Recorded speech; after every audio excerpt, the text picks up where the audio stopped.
Saudaraku, pemerintah pusat mulai menindaklanjuti wacana pembangunan terowongan Kerute yang sebelumnya diusulkan oleh Gubernur Aceh Muzakir Manaf atau Mualim. Pada Senin 20 Oktober, tim dari Kementerian Perencanaan Pembangunan Nasional atau Bappenas meninjau lokasi rencana pembangunan terowongan Palu Hulu Kerute di wilayah Barat Aceh.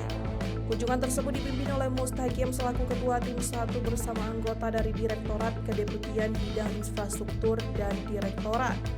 Tim juga didampingi oleh Kepala BPJN Aceh Heri Yugiantoro, Kepala Dinas Pekerjaan Umum dan Penataan Ruang atau PUPR Aceh Mawardi, serta Kadis PUPR Aceh Jaya Heri Etika. Gubernur Aceh Muzakir Manaf menyambut positif langkah cepat pemerintah pusat tersebut melalui Bappenas yang telah menurunkan tim untuk meninjau lokasi tersebut.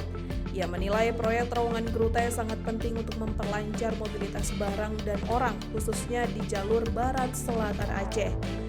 Mualim kemudian mempertanyakan bagaimana jika kendaraan besar seperti mobil tangki JPO mogok ke kawasan Kerute dan membuat jalur transportasi terputus.